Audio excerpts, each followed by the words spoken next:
Dao De Jing Chapter 50.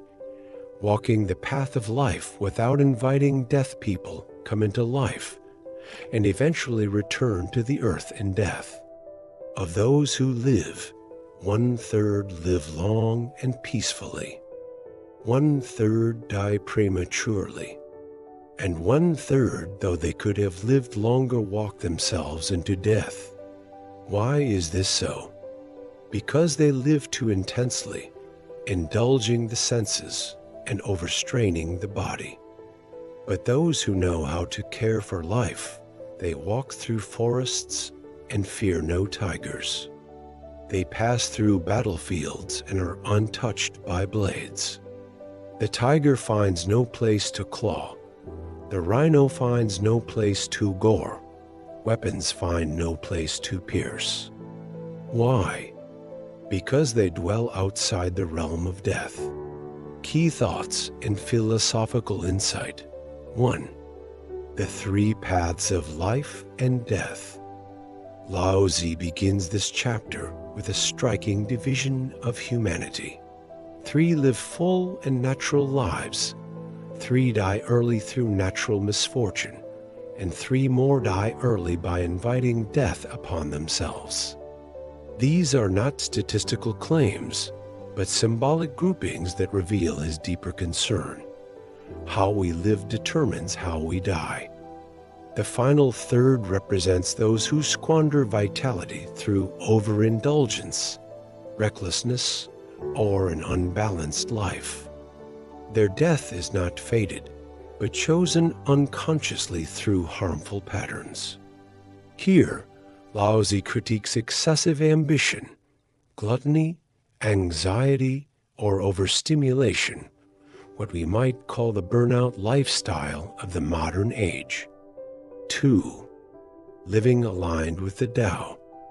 There is, however, a different kind of person, the one who knows how to care for life. This person lives with moderation, inner calm, and alignment with nature. They are not fearless in the reckless sense, but unafraid, because they are not ruled by desire, fear, or ego. The symbolic imagery of tigers, rhinos, and swords cannot touch them, not because they have supernatural powers, but because they do not provoke harm, nor do they wander into danger born of excess. This represents the Taoist ideal of invulnerability through non-contention. Those who do not fight, compete, or chase after extremes naturally avoid harm. 3. Beyond the domain of death. To dwell outside the realm of death is to live in such a way that one is not courting destruction, not through violence, ambition, or anxiety.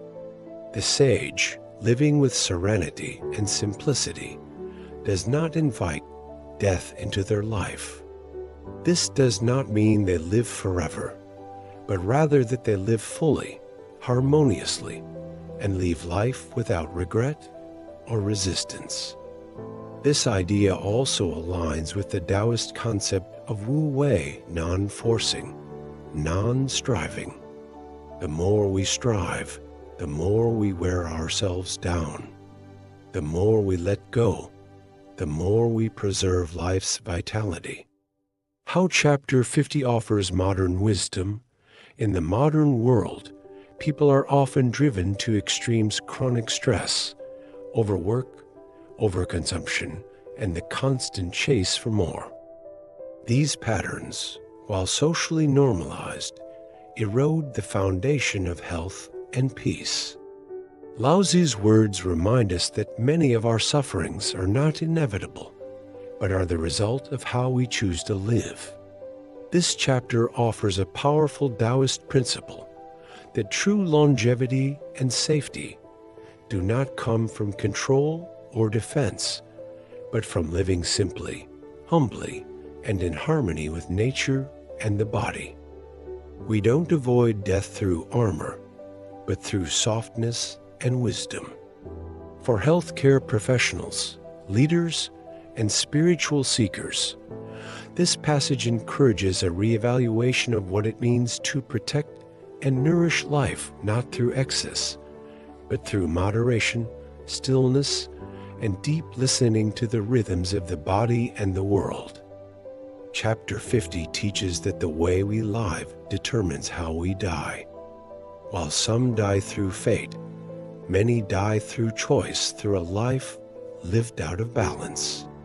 The sage, aligned with the Tao, lives so gently and wisely that even danger cannot find a foothold. Their secret is not force, but harmony. In a restless world, this chapter offers a timeless call to return to a life of stillness, simplicity, and care for one's vital essence.